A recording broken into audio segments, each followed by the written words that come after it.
Agrofag começando nessa manhã de domingo e, aliás, um domingo importante para todos nós, né, professor Celso? Feliz Páscoa! Feliz Páscoa para você e para sua família, uma feliz Páscoa para todos que nos assistem.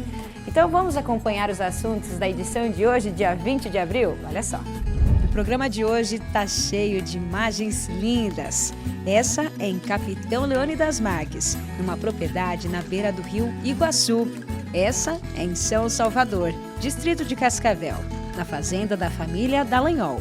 E essa aqui é no Centro Fag mesmo, no bosque onde fica a capela. É nesses cenários lindos que você vai conhecer mais sobre a produção de geleias na agroindústria da Dona Linda. Os frutos saem do campo direto para a panela. Depois de colher as frutas diretamente do pé aqui no pomar da propriedade, a Ana traz toda essa produção para a agroindústria. Agora começa o processo da geleia. Isso.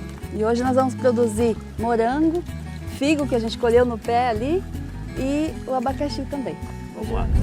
O gado Purunã é uma raça genuína do Paraná, resultado de pesquisas feitas pelo IDR. Agora, um estudo tem como objetivo o melhoramento genético dos animais. No estúdio, especialistas explicam como isso deve impulsionar a bovinocultura paranaense. Isso vai ser aí um ganho de anos, né? Por isso que a gente está aí forte, né, apoiando o projeto e torcendo para que os resultados sejam positivos para todos os criadores, todos. No Agrofag pelo Brasil, tem dicas sobre o cultivo de tomates em apartamento e um tambaqui de 8 quilos. Tem informações sobre as mudanças no CAR, o Cadastro Ambiental Rural. A Isa vai falar sobre o cultivo do maracujá. E hoje é domingo de Páscoa, tempo de renovação, esperança e bênçãos. Que o Senhor nos abençoe e nos guarde neste dia de Páscoa. Em nome do Pai, do Filho e do Espírito Santo. Amém.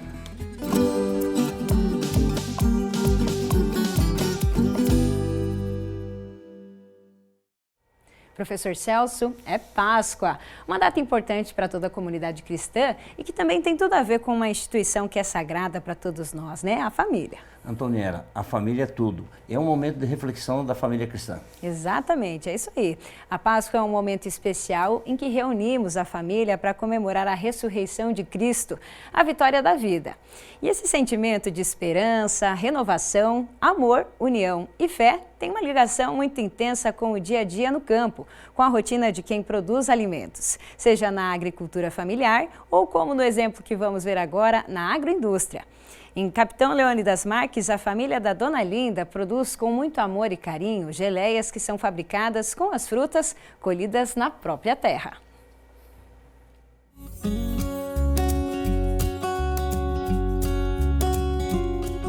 Do alto, a paisagem impressiona.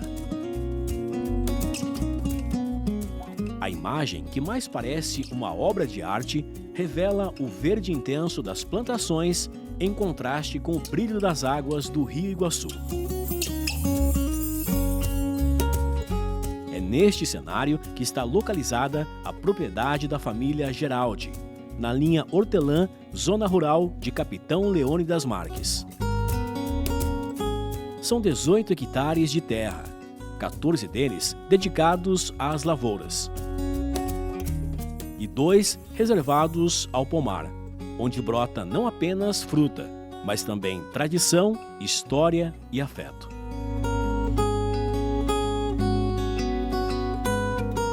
Laranja, figo, mamão, banana e pimenta. Em determinadas épocas do ano, também há jabuticaba, pêssego, maracujá e amora. A colheita semanal dá em torno de 300 quilos. A maior parte é comercializada in natura, tanto para a merenda escolar do município, como em feiras e mercados locais. Mas, desde novembro de 2023, essa riqueza do campo ganhou ainda mais valor com a criação de uma agroindústria artesanal de geleias. E é a matriarca da família, Dona Teodolinda, de 73 anos, carinhosamente conhecida como Dona Linda, quem nos conta como tudo começou. A gente já tinha de família uma parte, né? E a gente já fazia em casa. Aí a gente fez vários cursos, né, e foram se adaptando aos gourmets. E aí o meu nome é Teodolinda, que é o nome da minha nona, né? A gente é de origem italiana, a minha nona, então era Teodolinda. Então aqui por isso o nome Linda, porque é o final do meu nome. Então isso a gente acha muito legal, de família para família. Somos uma família que fabricamos com muito carinho, muito amor, para outra família com muito amor e carinho. É a Ana, filha de Dona Linda, que se dedica diariamente aos trabalhos da propriedade. Uma vida que sempre esteve enraizada no campo.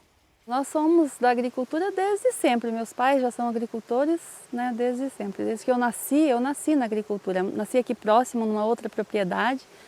Aí, quando eu tinha 6 anos de idade, meus pais mudaram para essa propriedade. E dali para frente a gente sempre trabalhou nessa terra. Eu fiquei aqui no sítio até os 17 anos. A gente tinha vaca de leite, na época a gente plantava toda a nossa terra, era nós mesmos que plantávamos. E aí depois eu saí, fiquei fora 25 anos, fora aqui do sítio. Meus pais continuaram, né, levando tudo aqui, meus irmãos também saíram. Agora, nesse momento, voltamos 2 para cá. Meu irmão mais novo e eu moramos aqui no sítio com a minha mãe. Meu pai já é falecido, né? E aí a gente veio para ajudar ela a manter o sítio.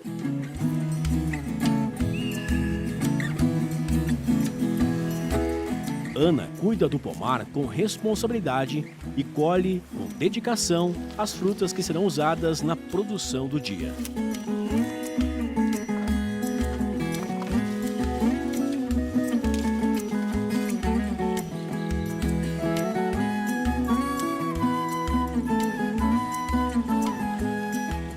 Depois de colher as frutas diretamente do pé aqui no pomar da propriedade, a Ana traz toda essa produção para a agroindústria. Agora começa o processo da geleia. Isso. E hoje nós vamos produzir morango, figo que a gente colheu no pé ali e o abacaxi também. Vamos lá. Os morangos e abacaxis são adquiridos de produtores vizinhos. A primeira etapa é a higienização das frutas com água potável. Depois, elas são cuidadosamente cortadas em pedaços menores, preservando o frescor e o sabor. Frutas higienizadas e cortadas, é hora de levá-las à panela. A mistura atinge cerca de 200 graus. Dona Linda é quem domina essa fase com maestria. Por cerca de meia hora, ela mexe constantemente a geleia, adicionando o açúcar aos poucos, até chegar ao ponto ideal. Para a gente entender aqui como que funciona essa etapa, né? Depois de mexer por volta de meia hora, mais ou menos, como que sabe esse ponto ideal para retirar? Eu olho pela fervura dele. Aí pela fervura eu já conheço. Mas para ter uma segurança, eu tiro um pouquinho, coloco aqui e a gente leva no freezer. Ele dá uma esfriadinha rápida, até porque aqui ele dá ponto rapidinho. E daí a gente olha lá, deu ponto, desligou aqui e vamos encher os vidros.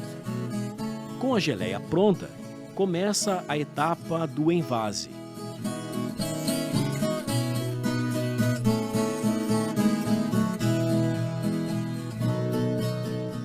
E para dar um toque especial aqui no produto, especialmente no gourmet, a Ana coloca esses chapeuzinhos. É isso, né, Ana? Isso mesmo, a gente teve a ideia desde o início, né, de colocar esses paninhos, porque ele fica um produto mais assim apresentável, né, bonito, e já se a pessoa quiser dar de presente, praticamente já está com o papel de embrulho, né?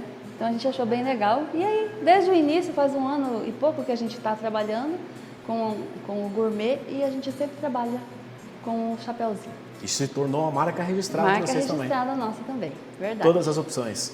Todas as opções, várias cores, porque daí a gente compra os pedaços de tecido, né, conforme a gente vai conseguindo. E aí a gente gosta de misturar mesmo, não vai até o fim com aquele tecido, porque a gente acha legal essa mistura de cores. Ana também explica a diferença entre a geleia gourmet e a tradicional. A diferença de um para o outro é só que os gourmets eles ficam com os pedaços da fruta, enquanto os tradicionais não, ele é batido. A fruta ela é toda batida. A única diferença, porque há 30% menos açúcar aqui e 30% menos açúcar aqui também. E a gente tem abacaxi, goiaba, maracujá, figo, laranja, morango, uva e o abacaxi com pimenta. Os produtos variam conforme o tipo e o tamanho. A geleia gourmet é vendida em potes de 290 gramas por R$ 24,00, enquanto a tradicional, em potes maiores de 750 gramas, custa R$ 32,00.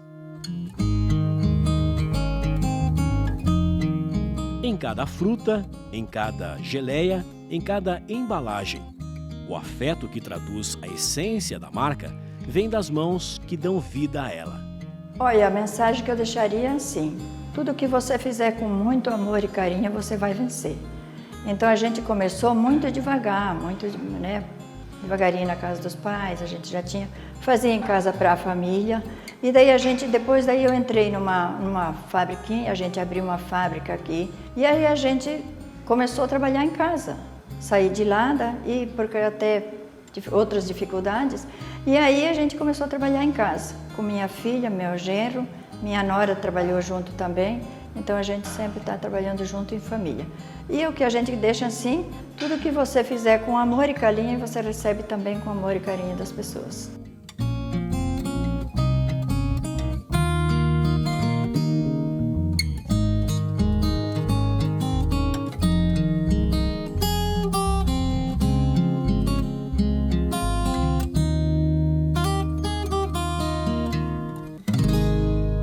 Que história bonita, né, professor Celso? Aproveitamos aqui para deixar um abraço para a dona Linda, para a Ana, filha dela, e também para falar um pouquinho dessa paisagem maravilhosa lá na região de Capitão, né? É bonito de ver a família unida, né? Produzindo produtos que vai para a mesa do consumidor, para nós, né? Sim, com certeza. Uma geleia, olha, show de bola, né? Dá água na boca. Eu adoro geleias. Eu também.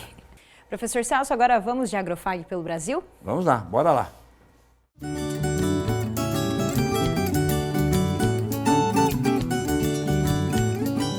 Há um ano nós fizemos uma reportagem com o seu Hilário Schoninger, que é produtor rural lá em Marechal Cândido Rondon e tem um tanque onde cria tambaquis.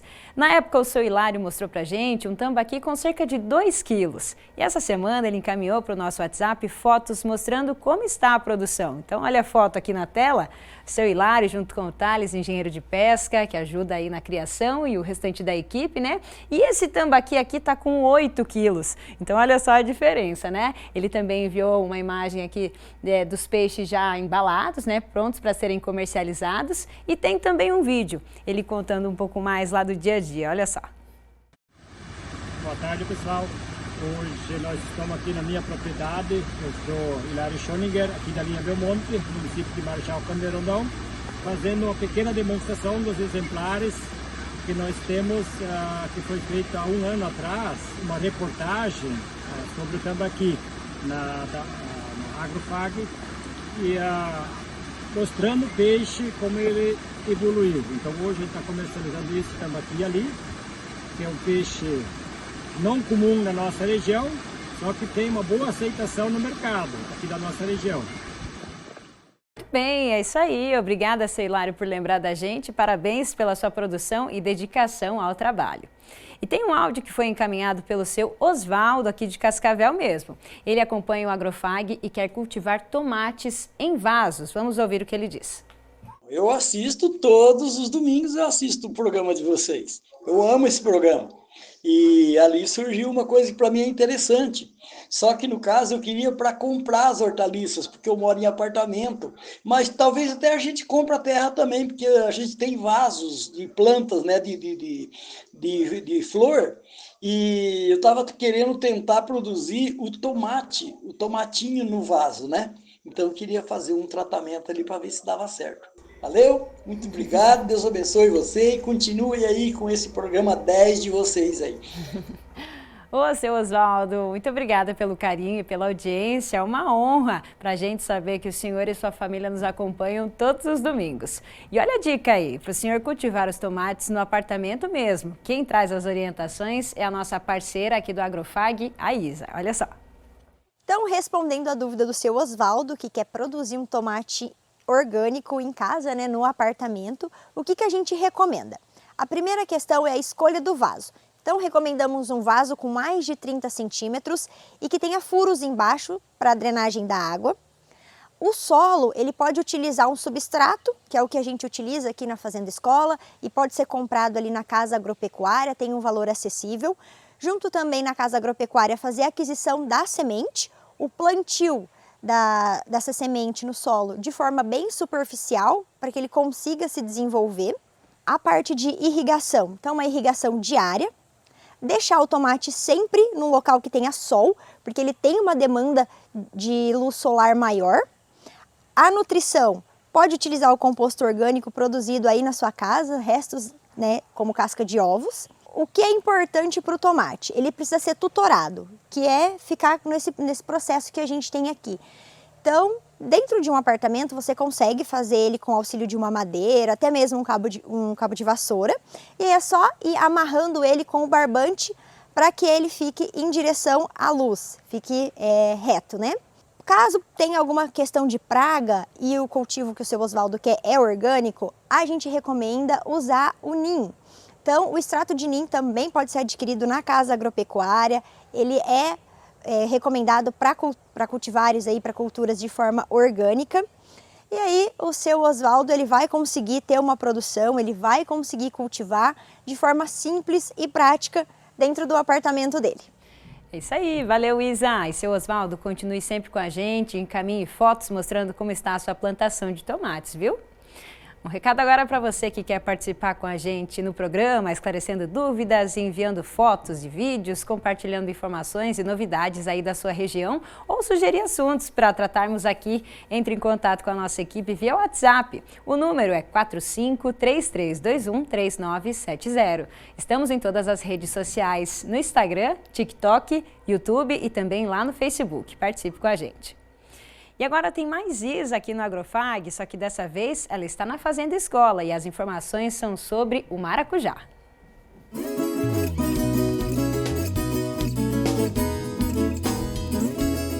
O maracujá, além de símbolo do sabor tropical brasileiro, é uma cultura que movimenta a agricultura familiar e a fruticultura comercial em diversas regiões do país. Conhecido pelo seu sabor levemente ácido, o maracujá também é bastante lembrado por suas propriedades calmantes e o alto valor nutritivo do fruto, rico em vitamina C, fibras e antioxidantes. O Brasil é o maior produtor mundial de maracujá, com destaque para os estados da Bahia, Ceará, Espírito Santo e São Paulo. Segundo dados do IBGE, a produção nacional ultrapassa 500 mil toneladas por ano, com produtividade média em torno de 14 toneladas por hectare. No cenário internacional, países como Colômbia, Equador e Peru também se destacam na produção e exportação. O cultivo do maracujá exige atenção ao clima e ao manejo. A planta se desenvolve melhor em regiões com temperaturas entre 23 e 30 graus Celsius, boa luminosidade e chuvas bem distribuídas. É uma cultura perene, mas com ciclo produtivo geralmente de 18 a 24 meses, o que permite escalonar colheitas ao longo do ano. As variedades mais cultivadas no Brasil são o maracujá amarelo, voltado principalmente para a indústria de sucos, e o maracujá doce, muito consumido in natura. Aqui no Paraná, o cultivo de maracujá tem apresentado crescimento significativo nos últimos anos, consolidando-se como uma atividade relevante. Em 2023, o estado produziu aproximadamente 15.663 toneladas da fruta, cultivadas em cerca de 1.088 hectares. O município de Morretes destaca-se como o maior produtor estadual, com 2.400 toneladas colhidas em 125 hectares, representando 15% da produção paranaense. Além desses, outros municípios como Prudentópolis, São José da Boa Vista, Barbosa Ferraz, Antonina e Cândido de Abreu também contribuem significativamente para a produção estadual. Para impulsionar ainda mais a cultura, o Instituto de Desenvolvimento Rural do Paraná lançou a cultivar IPR Luz da Manhã, desenvolvida especialmente para as condições climáticas e de solos do estado. Essa variedade de maracujá amarelo destaca-se pela qualidade superior dos frutos e pela versatilidade de uso, podendo ser destinada tanto ao consumo in natura quanto à indústria de polpa. Desde o preparo do solo até a condução das plantas, o maracujazeiro exige cuidados como o tutoramento, que é fundamental, normalmente feito em espaldeira, sistema em que os maracujazeiros são conduzidos por fios de arame, geralmente em fileiras. As plantas crescem verticalmente até o arame e depois se espalham horizontalmente, ou latada, como o que temos aqui na Fazenda Escola. Nesse sistema, as plantas crescem até uma estrutura mais alta, como um teto de arames, formando uma espécie de sombra. Ambos garantem boa aeração, facilitam a colheita e reduzem a incidência de doenças. A expansão do cultivo de maracujá no Paraná reflete o potencial da fruta como alternativa rentável para os agricultores, especialmente os familiares, já que o maracujá tem mercado garantido tanto na forma in natura quanto processada, em sucos, sorvetes, geleias e cosméticos. Não deixem de acompanhar o Agrofag nas redes sociais. Nos vemos na próxima semana. Até lá! Obrigada, Isa, mais uma vez, né? E tem mudanças no CAR, o Cadastro Ambiental Rural. A partir de agora, os produtores podem cadastrar um representante no sistema que terá acesso apenas aos dados referentes à parte ambiental. Esse novo procedimento atende a uma demanda do setor produtivo, incluindo o sistema FAEP. Quem vai esclarecer, então, quais são essas mudanças no CAR é a Carla Beck, do Departamento Técnico e Econômico da FAEP, ela que está lá em Curitiba. Seja muito bem-vinda, Carla. Bom dia, é muito bom estar esclarecendo sobre esses problemas que estão acontecendo a respeito do CAR. Obrigada pela oportunidade. Muito bem, então para a gente começar, vamos contextualizar aí, né? O CAR, Cadastro Ambiental Rural, é realmente um registro muito importante hoje dentro de todo o sistema aí agropecuário do nosso país. Explica um pouquinho para a gente, Carla. Vamos lembrar um pouquinho, né, sobre o CAR, porque já faz tanto tempo que nós iniciamos a fazer o CAR, que o novo Código Florestal, ele criou 2 instrumentos de regularização, o Cadastro Ambiental Rural e o Programa de Regularização Ambiental. O Cadastro Ambiental Rural é um cadastro onde o produtor vai cadastrar as suas áreas ambientais, as áreas de preservação permanente, as áreas de reserva legal, as áreas de uso consolidado. Ele vai fazer toda essa declaração georreferenciada para que ele depois, o órgão ambiental, faça uma análise e verifique, então, se ele precisa se adequar ao novo Código Florestal com o Programa de Regularização Ambiental. Certo, e quais são essas mudanças aí, né, e a própria solicitação da FAEP em relação aos dados que podem ser, então, acessados agora no CAR, que está vinculado à plataforma do governo federal? O que a gente tem aí nesse contexto, Carla? Só para lembrar que desde o dia 19 de dezembro de 2024, o acesso ao Cadastro Ambiental Rural, ele passou a ser exclusivamente através do gov.br. Isso trouxe uma preocupação para o produtor. Muitos produtores não tinham o gov.br e os que tinham não gostariam de compartilhar a sua senha, até porque a gente sempre fala o seguinte: não compartilhe em nenhuma hipótese a sua senha do gov.br. E o sistema FAEP solicitou, através de um ofício ao Ministério de Gestão e Inovação, para que esse prazo fosse prorrogado, para que o produtor pudesse fazer as suas adequações, e agora veio, então, uma solução para isso. É possível que ele cadastre um técnico responsável para entrar no gov.br dele e acessar o CAR. Então, como que é feito? O produtor rural, ele entra no gov.br dele, ele vai acessar a central do proprietário ou possuidor no CAR, ele vai em gerenciar vínculos e ele vai vincular um representante. Esse representante vai ser o técnico dele. Então, ele vai precisar desses dados do técnico: o nome, o CPF, o nome da mãe, a data de nascimento, o endereço completo. Ele vai colocar todos esses dados lá e quando o técnico for entrar, ele vai entrar através do Gov dele e vai acessar a propriedade do produtor sem necessitar entrar no gov.br do produtor. Ou seja, esse representante, então, vai apenas ter esses acessos aos dados referentes à CAR. Antes, então, o sistema abria todos os dados particulares ali daquele proprietário, certo, Carla? Correto, exatamente. Agora ele vai ter exclusivamente daquela propriedade que ele for cadastrado. Inclusive o seguinte, se o produtor tiver mais de uma propriedade, ele tem que vincular o representante a todas as propriedades. Ele tem que abrir cada propriedade dele no cadastro ambiental rural e vincular este representante, porque senão ele só vai poder acessar aquela propriedade que ele está vinculado. E o mais importante também é que se o produtor trocar de técnico ou quiser que mais outro técnico faça acesso, ele pode desvincular aquele representante e vincular um novo técnico. Carla, obrigada pelo esclarecimento aqui para a nossa equipe. Até uma próxima. Obrigada pela oportunidade. Confira agora como ficaram os preços do mercado agrícola. O preço da saca da soja nessa semana, R$ 121,00 em Cascavel. A saca do milho, R$ 61,00 e a saca do trigo, R$ 82,00. Depois do intervalo, o IDR e Universidade Federal do Paraná dão início a uma pesquisa para o melhoramento genético da raça Purunã. No estúdio, especialistas falam sobre os objetivos desse trabalho e ainda uma mensagem especial para esse domingo de Páscoa. É já já.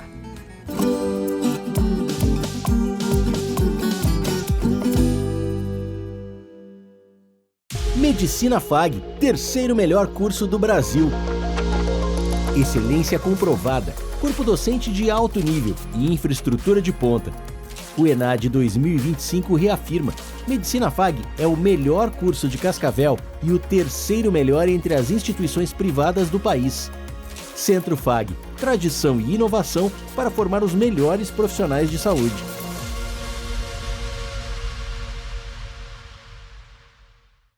Conectados ao mundo. Somos todos. Somos um só. Somos muito mais. Global Connection. Descubra um novo programa de pós-graduação Centro Universitário FAG. Acesse o site e conheça os cursos disponíveis. Conexões internacionais e experiências transformadoras. fag.edu.br/pós. Inscrições pelo fone 4533213964. Pós-graduação Centro FAG. Global Connection. Realize.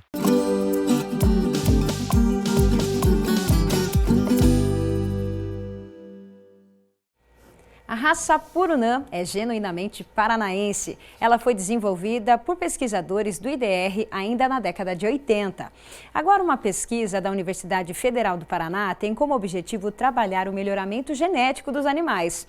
Nós acompanhamos a primeira visita feita a uma propriedade que cria o gado Purunã para a coleta dos dados que vão dar início à pesquisa. Olha só.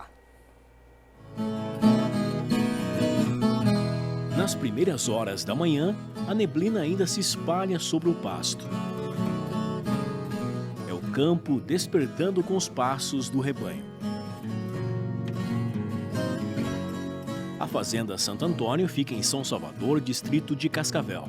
São 90 hectares onde o verde se divide entre montanhas e piquetes. 54 hectares são destinados à pastagem. Quem comanda a rotina aqui é a família Dallagnol.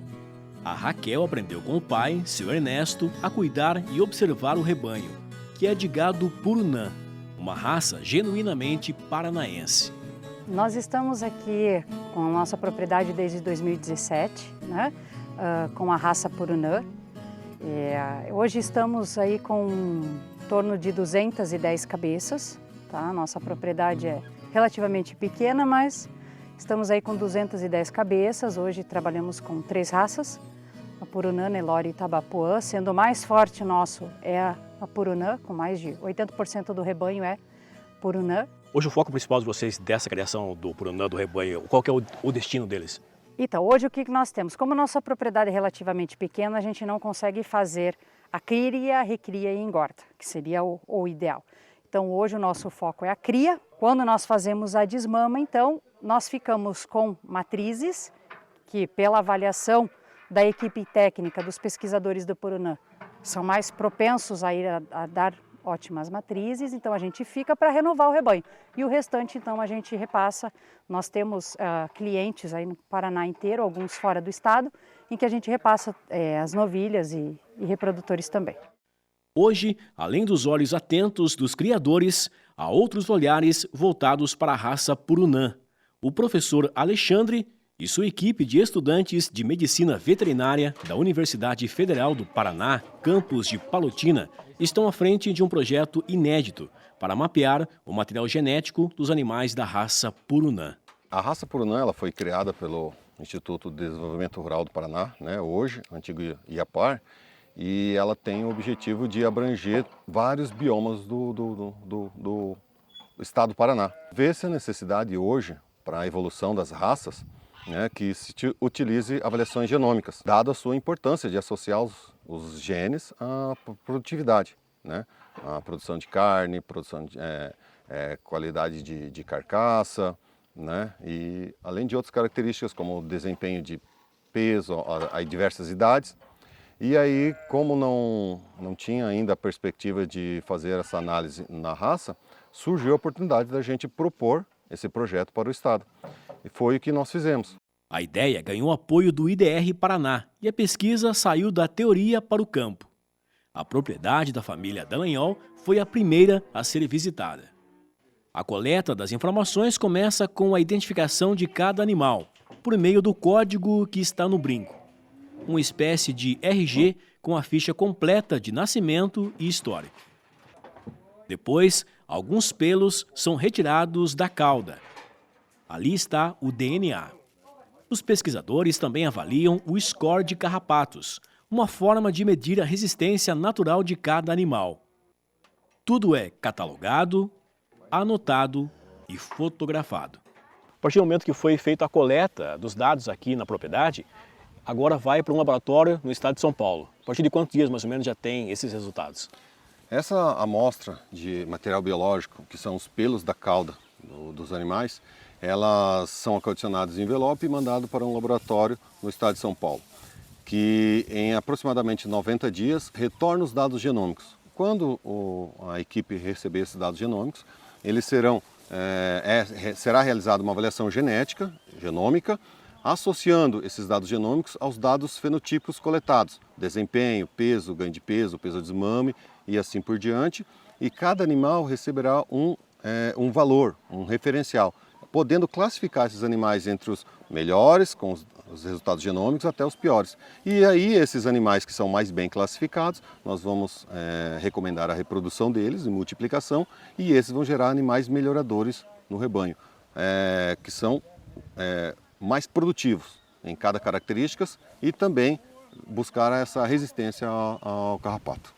Com duração prevista de 3 anos, o projeto Genoma Purunã avança. A expectativa é que já no fim deste ano, os primeiros resultados sobre o conjunto de genes e sequências de DNA sejam conhecidos. Com essas informações, os criadores terão uma ferramenta poderosa em mãos. Poderão escolher os animais, melhorar o rebanho, ganhar tempo e produtividade. E o que nasceu da terra paranaense agora também floresce na ciência. Como que você avalia essa questão do projeto, a relevância dele hoje para o mercado? Se nós considerarmos a produção de bovinos no Paraná, ela está em torno de 7 a 8 milhões de cabeças de bovinos. A grande parte é bovino de leite. Se não, conseguindo viabilizar esse projeto, nós podemos propiciar aumento de produção para quem produz o gado de corte, e também para aquele que produz gado de leite, é uma alternativa para inseminar suas vacas de descarte para gerar animais melhoradores, e agregando valor para aquele produtor. Então a possibilidade é uma gama muito grande de agregação de valor, de aumento de rebanho, aumento de qualidade de carcaça, mesmo porque produtores que têm 5, 8 a 10 animais, ele às vezes não tem condições de investir numa tecnologia de inseminação artificial, transferência de embrião e assim por diante. Com essa pesquisa, nós vamos produzir animais melhores. Sendo o IDR uma entidade de fomento, ela também vai poder distribuir esse material genético para esses produtores em menor escala. Os produtores que têm maior escala, eles vão poder ter acesso direto a animais melhorados. Então é muito importante essa pesquisa para a produção paranaense de bovinos de corte. Para quem vive no campo, Os resultados dessa pesquisa podem ser um divisor de águas. Vão permitir decisões mais certeiras, rebanhos mais produtivos e um futuro promissor para a raça Purunã. Vai beneficiar por quê? Porque com base nessas informações aí que nós vamos ter, nós vamos conseguir identificar aí, por exemplo, no nosso rebanho, quais são as matrizes melhores para a questão da maternidade, a questão da prenhez, né? E até os mesmos os reprodutores que saírem daqui, né? Como é que nós vamos comercializá-los, como é que eles vão dar frutos aí, dar, né, outros animais aí melhores, né? Então isso é muito bom, porque a gente vai conseguir fazer uma seleção já na questão da desmama, porque hoje a desmama a gente faz uma seleção meio que no olho, né? O pessoal vem de Ponta Grossa, os pesquisadores olham o animal, a questão do score, da carcaça, a pelagem, e dali eles já fazem uma pré-seleção. E com o projeto da genotipagem isso vai ser um avanço, porque nós vamos conseguir já ver do cruzamento, né, da matriz com o reprodutor, quando o animal nasce, para que linha que ele vai e como é que ele vai se desenvolver. Isso vai ser aí um ganho de anos, né?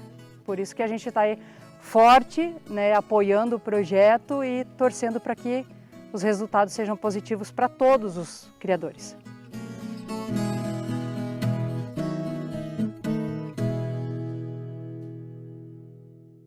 Acompanhamos aí na reportagem, então, as pesquisas que estão sendo feitas para o melhoramento genético da raça Purunã. E aqui no estúdio, a gente segue falando sobre esse tema.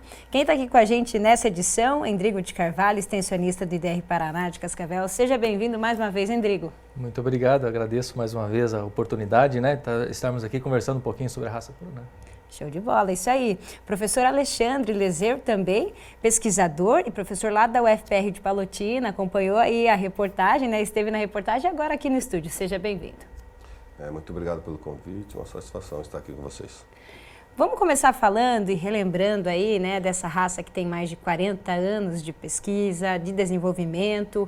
A raça Purunã é uma junção de 4 outras raças aí. Endrigo, relembra pra gente, só para quem está em casa já, saber um pouquinho mais sobre esse tipo de animal aí. Como é que é o Purunã? Claro. Então, o Purunã é uma raça genuinamente paranaense, né? São mais de 35 anos de pesquisa no desenvolvimento dessa raça, que ela surgiu, então, através da seleção das melhores características de 4 raças, né? Então, nós temos as raças como raças formadoras do Purunã. Então, nós temos o Canchim, o Charolês, o Caracu e o Aberdeen Angus. Então são essas 4 raças, né, que num cruzamento muito bem estudado e específico deram origem hoje à raça paranaense Purunã. Muito estudo envolvido e agora com o projeto Genoma em desenvolvimento, a ideia é trazer ainda mais animais com qualidade genética, é isso, né, professor?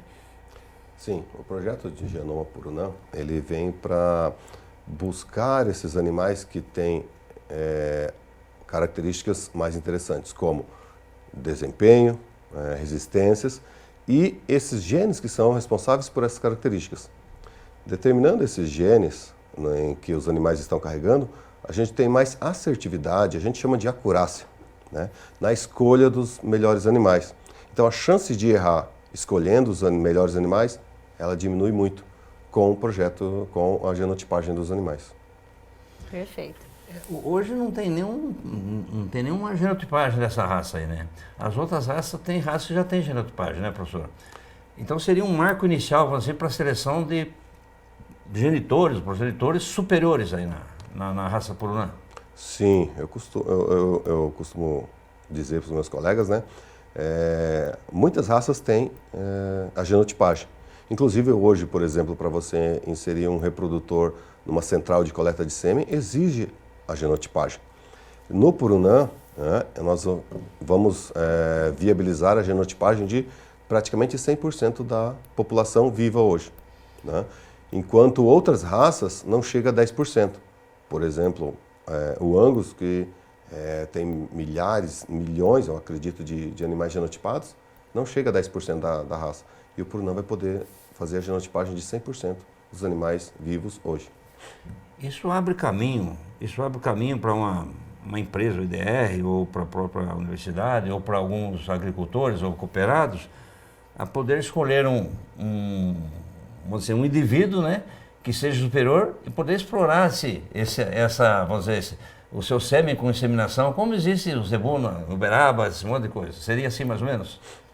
Exatamente. A seleção ela vai ser muito mais acurada, muito mais forte, né, e intensa.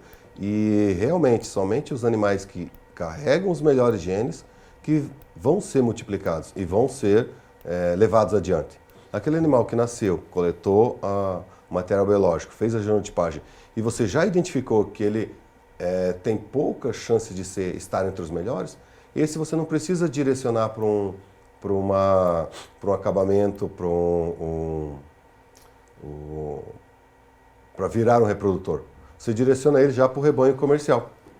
Quer dizer, você pode fazer uma seleção dos melhores os melhores indivíduos, e esses indivíduos vão ser os superiores que vão gerar proles superiores. É exatamente isso.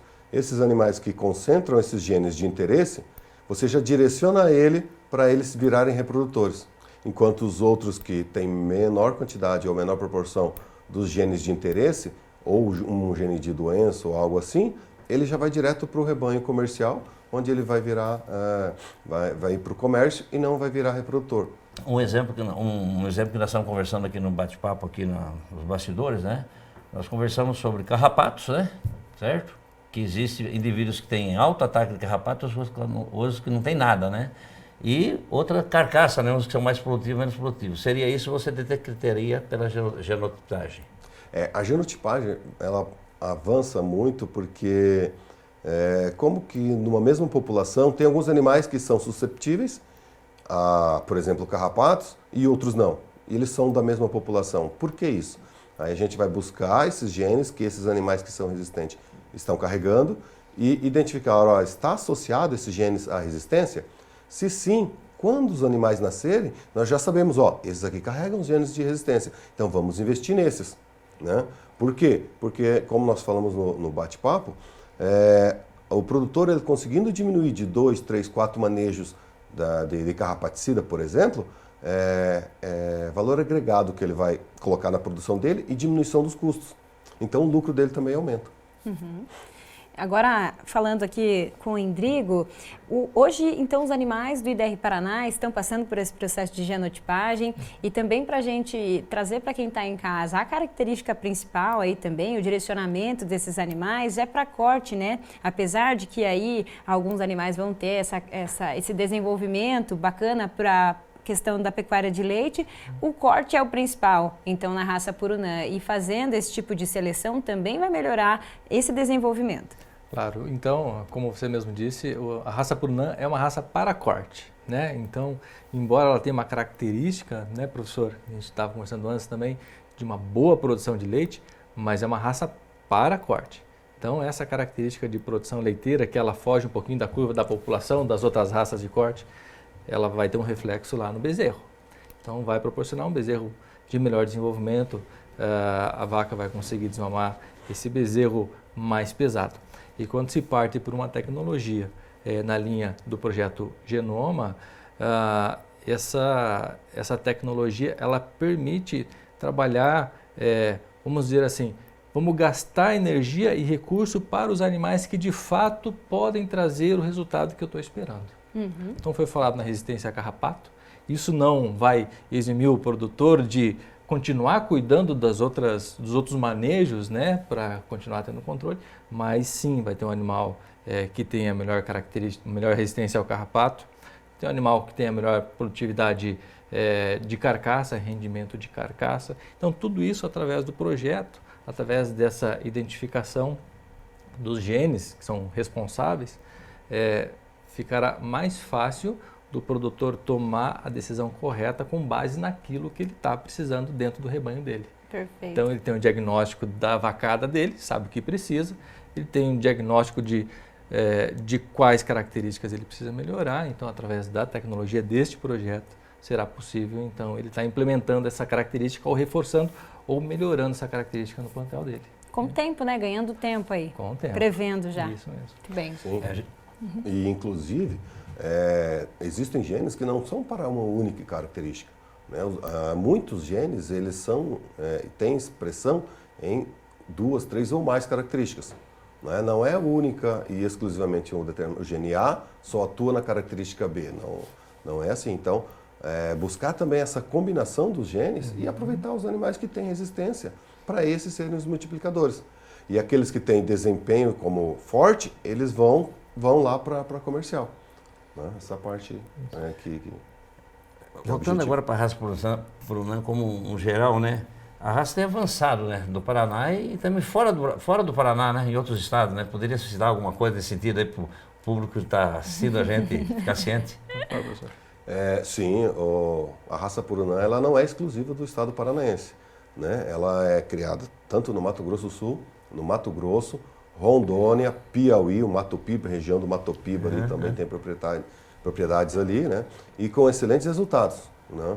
E tanto no entorno dessas propriedades, eles fazem, relatos dos criadores, fazem questão de dizer, quando tiver animais cruzados dessas raças, me chame por primeiro para mim avaliar as propostas.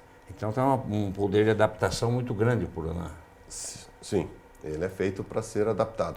Tanto que na origem, como o Endrigo falou, né, na origem tem o zebu e o zebu oriundo do Canchim e o caracu, que são raças adaptadas. Endrigo, por que aqui no Paraná não tem um avanço maior dessa raça? Vamos dizer, está meio... Está crescendo, mas poderia ter uma explosão dessa raça, porque afinal de contas não é fácil, né? São quase 40 anos de estudo em cima dessa raça. Sim, aí, né? Exato. Então a sua pergunta é bastante interessante, né? Porque realmente nós temos um tempo de pesquisa, nós temos animais prontos, né? Muito embora o registro no mapa ele é bastante recente, né? 2016. 2016 que houve o registro no mapa. Então, a partir daí, vamos dizer assim, que nós tínhamos os animais com registro genealógico dentro daquilo que prevê a legislação. O IDR Paraná, ele trabalha com alguns biotérios, que a gente chama, que são as unidades, os centros de reprodução, né? Onde ficam as matrizes, né? Onde é feito inseminação, colocar touros Purunã, é gerado produtos, que serve para pesquisa e serve também para atender demandas de produtores. Então, por exemplo, o produtor, o pecuarista que tiver interesse em adquirir um touro Purunã para colocar no lote dele, no lote de vacas, ele tem algumas opções. Uma delas é entrar em contato com o IDR Paraná. O IDR Paraná, então, ele disponibiliza de touros para ele estar colocando na vacada dele, está melhorando, então, o produto final. Falta touros, então? Então, é aí que eu já vou chegar. Então, uma das possibilidades é essa. Nós temos a associação também dos criadores, Associação Brasileira dos Criadores de Purunã, que também fazem o comércio faz comércio de touros Purunã, né? O IDR Paraná, no maior biotério, o centro reprodutivo, que é Ponta Grossa, além dele ter as vacas Purunã e os touros que geram os puros de origem, vamos dizer assim, né, os animais puros, eles ainda precisam de espaço para manter uma parte do histórico de animais, né, porque eles precisam segurar os genes que vieram formando essa raça hoje. Para continuar as pesquisas, isso precisa um pouco mais de espaço. Em resumo, então, o espaço do IDR, as fazendas do IDR Paraná não conseguem produzir touros e novilhas suficientes para atender as demandas, né? Então, tem demandas internas do Paraná, como bem já comentado antes, tem demandas externas e que o IDR não consegue atender. E os próprios criadores estão em busca de touros também, porque eles também querem ampliar. Então, a partir do momento que a gente consegue disseminar a tecnologia para outros criadores, que eles também possam gerar genética e espalhar, vender a genética, então a tendência é que isso se espalhe pelo Paraná e pelo Brasil, como já está acontecendo, mas a passos um pouquinho mais curto. Então esse é o desafio, né, que é a parte de disponibilidade de genética, né, principalmente essa característica. Aproveitando o gancho e falando também sobre esse potencial da raça, né, para que cada vez mais os produtores conheçam e tenham na sua criação o Purunã, é a questão da precocidade, né? Animais aí com 24 meses que podem estar prontos, isso é uma característica que chama bastante atenção também, professor? Sim, isso é uma característica muito importante, que é a velocidade de crescimento, né, da raça Purunã, dos bovinos da raça Purunã, que propicia, num sistema ajustado de manejo, tranquilamente estarem prontos para abate aos 24 meses. Né, e nesse intervalo, ele é considerado como um animal precoce. Né, essa é uma característica que ele carrega. Oriundo, claro, também tanto da raça Angus, quanto da qualidade de carcaça e da raça Charolais, da velocidade de crescimento. E me parece também que o Purunã é uma raça mais dócil, né? E também ele gosta de pastorar em qualquer lugar. Ele pode subir morro, descer morro, que não tem problema. Essa é uma característica muito boa dele, que ele se adapta muito bem em regiões declivosas. Ele não tem esse problema, é muito morro, ele tem que beber água lá embaixo ou lá no bebedouro lá em cima. Ele não vê muito problema nessas regiões declivosas. E a gente sabe disso pelos resultados que tem dos criadores que tem esse tipo de relevo. Né? Eles dizem que o animal não perde em nada para as raças que estão adaptadas ali na região. Posso colaborar um pouquinho, professor, aproveitando, né? O que a gente costuma deixar muito claro, isso todas as raças e a raça Purunã também, não é uma raça que vem para competir. Ela vem uma raça que vem para colaborar, né? Então, quando fala de uma área declivosa, uma área com alta temperatura, e que eu sei que, eventualmente, se eu colocar um Aberdeen Angus, por exemplo, para acompanhar as vacas para reprodução, talvez eu não tenha o desempenho que a gente gostaria. E aí, quando a gente pensa no Purunã para essas características, área dobrada, é um animal que já percorre as vacas. Corre onde as vacas vão, em ambientes mais desafiadores. Então, ele consegue, então, se adaptar a regiões e a locais onde outras raças europeias puras talvez teriam um pouco mais de dificuldade, incrementando na vacada as características que ele já traz, né, de rusticidade, de qualidade de carne, um animal manso, né? Essa é uma característica muito importante que o Purunã traz, que é o alto libido, né? Ele não fica parado, né? Ele, se tem matrizes que estão em estágio reprodutivo ali, ele vai lá e faz a cobertura. Se você colocar, como muito bem o Endrigo lembrou, se você colocar um bovino Angus, Aberdeen Angus, por exemplo, no Mato Grosso do Sul aqui, né, durante o dia ou aquele momento de alto calor, ele vai procurar uma sombra. E se a matriz está lá fazendo o seu pastoreio numa região um local mais longe dele, ele não vai fazer a cobertura. Enquanto o Purunã não. O Purunã, devido a esse alto libido que a raça, que o animal tem, ele vai atrás e a taxa de prenhez aumenta bastante. Né? É importante essa característica? Sim, porque você vai ver o resultado em bezerros nascidos. Né?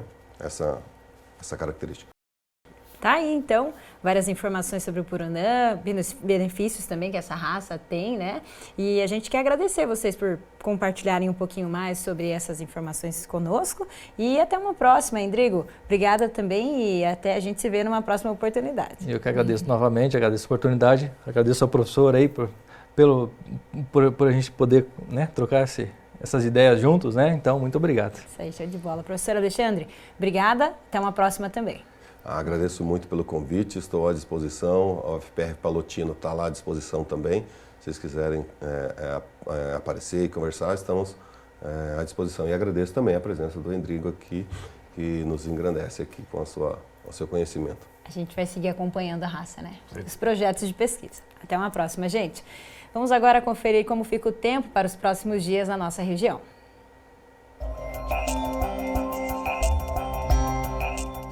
Neste domingo, o tempo fica estável na região oeste do Paraná, com a chegada de um sistema de alta pressão, segundo a análise do CIMEPAR. Por isso, em Cascavel, a indicação é de céu claro e temperaturas agradáveis para essa Páscoa. 17 graus de mínima e a máxima não passa dos 25 graus. De segunda a quarta, as condições seguem assim, com vento fresco e sem indicação de chuvas para os próximos dias. As temperaturas ficam entre 16 e 26 graus. No quadro de Guaíra, agora, a previsão é de tempo aberto e ensolarado para essa semana toda. Hoje, sensação amena, com termômetros entre 19 e 27 graus. Amanhã segue com sol e tempo firme, mesmas temperaturas. Na terça e na quarta, a máxima também fica na faixa dos 27 graus. A partir de quinta é que tem chuva esperada na cidade. Já para Foz do Iguaçu, domingo de Páscoa também será de sol e tempo fresco, com mínima de 18 e máxima de 27 graus. Na segunda, terça e quarta-feira, as temperaturas seguem amenas e com estabilidade no tempo. A máxima para a semana é de 27 graus e o tempo volta a fechar apenas na quinta, lá em Foz. Depois do intervalo, tem redes sociais, dicas de cursos e eventos e uma mensagem de Páscoa para toda a família Agrofag.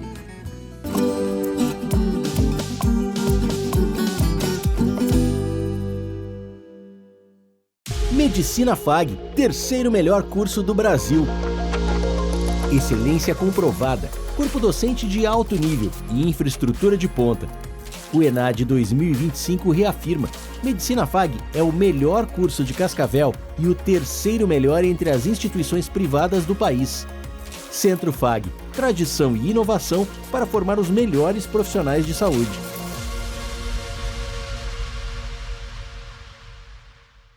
Colégio FAG Bilíngue. Somos uma escola sedimentada em valores familiares, focada na excelência da qualidade no ensino. Surpreenda-se com nossa estrutura padrão internacional. 120 laboratórios de ensino de última geração, hortas, fazenda, trilha ecológica, 8 parques externos e 2 internos, centro multiesportivo, auditórios e muito mais. Agende sua visita. Estamos prontos para receber você e sua família. Colégio FAG Bilíngue. A universidade começa aqui.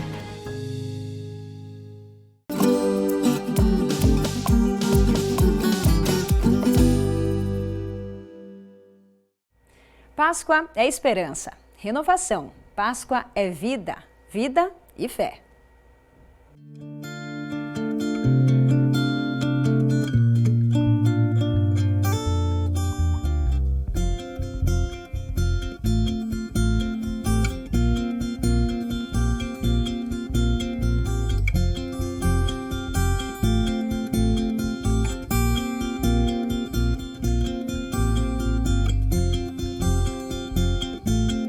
Que dia especial, né? Dia 20 de abril, dia da Páscoa. Então nós estamos aqui nesse domingo recebendo o Padre Gustavo Luiz para trazer uma mensagem de esperança, de amor, porque a agricultura está muito ligada à fé, à confiança, e esse momento da Páscoa também traz esperança, né? Seja muito bem-vindo, Padre Gustavo.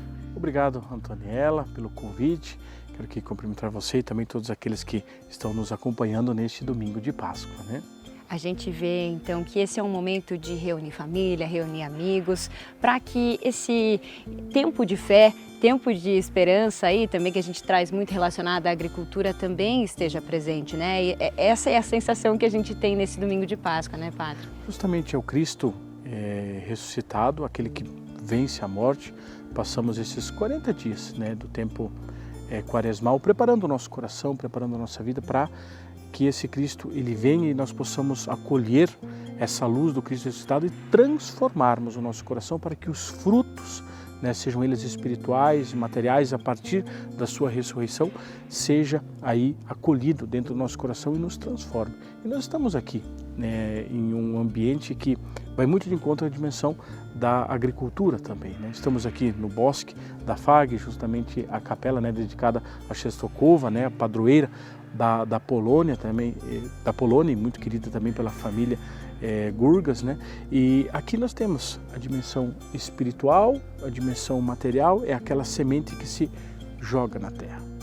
E a terra é o nosso coração, espiritualmente falando. E aí nós prepararmos o nosso coração e a partir da fé acreditarmos nesse amor de Deus, acreditarmos no Cristo ressuscitado e que tudo aquilo que Ele fez é por um amor incondicional pela humanidade, abrindo-nos as portas para a eternidade, né? Que lindo o senhor trazer isso e a gente lembrar também essa relação, né? O agricultor deposita ali a confiança, o investimento, tempo, né? As famílias do campo têm todo o uso da tecnologia, mas é a fé que o tempo vai colaborar, que vai trazer uma boa colheita. Justo é quando você olha, né? Esta dimensão da fé. O agricultor, eu sempre costumo dizer, né? É aquele que mais exerce a fé, exerce muito a fé, porque coloca a semente na terra. Mas qual é a certeza de que vai produzir os frutos? Não, ele acredita no que? Ele acredita no tempo, ele acredita no seu conhecimento, seja ele histórico, climático, ele acredita em tudo aquilo. E a dimensão da fé também, nós recebemos a semente, mas a preparação, como no campo se coloca o adubo, prepara, nós devemos preparar. A semente o Senhor é que nos dá.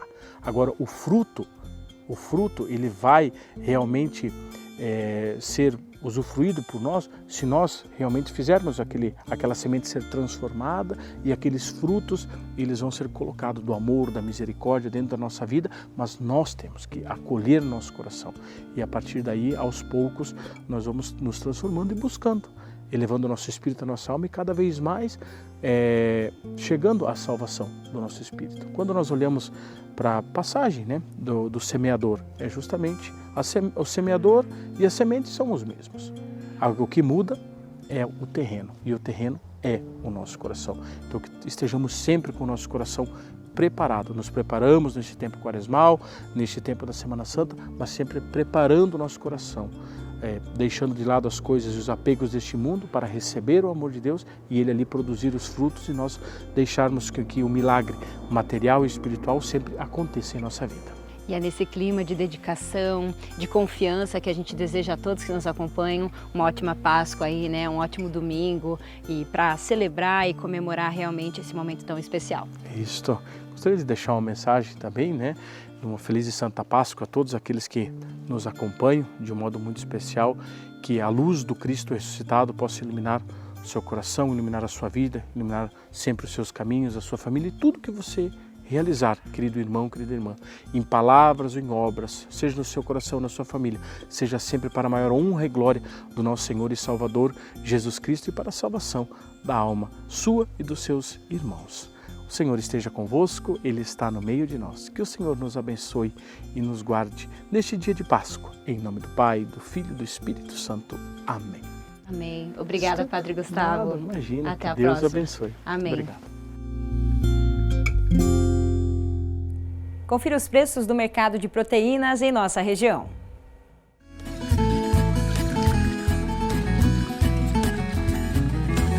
A arroba do boi gordo encerrou a semana em R$ 326. O quilo do suíno, R$ 6,55 e o quilo do frango, R$ 4,34.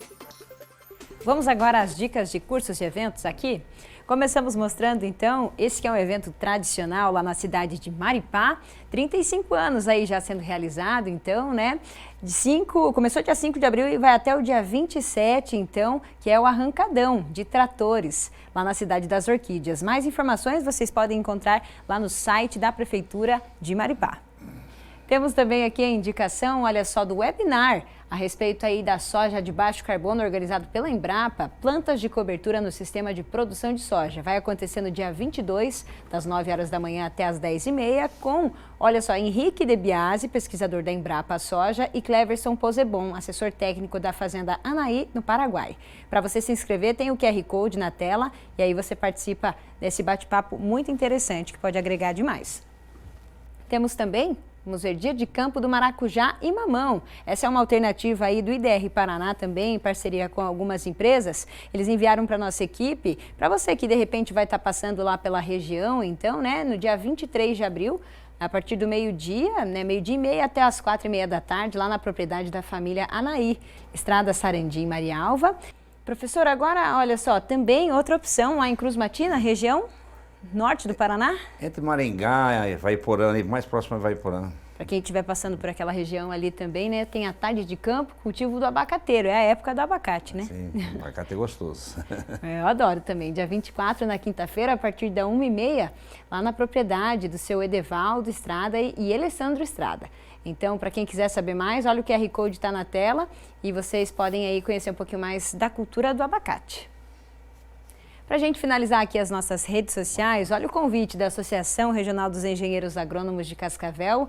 Então vai acontecer aí mais uma feijoada, né? A 49ª Feijoada da Areac, no dia 17 de maio, a partir do meio-dia. Para quem quiser saber as informações, tem as redes sociais da Areac e já adiantamos aqui, olha, os preços para quem quiser, então, já adquirir o seu ingresso aí para a feijoada, individual R$ 70, tem combo com outras opções e quem é sócio, R$ 60. Muito bem? Encerramos então nossas redes sociais. Professor Celso, para finalizar o Agrofag, mais uma vez, feliz Páscoa, abençoada Páscoa a toda a sua família e uma ótima semana. Uma boa Páscoa para você, para a família, uma ótima semana para você e uma ótima semana para todos e boa Páscoa. Tchau, tchau, pessoal. Aproveitem esse domingo de Páscoa e até o próximo domingo com mais Agrofag. Até lá!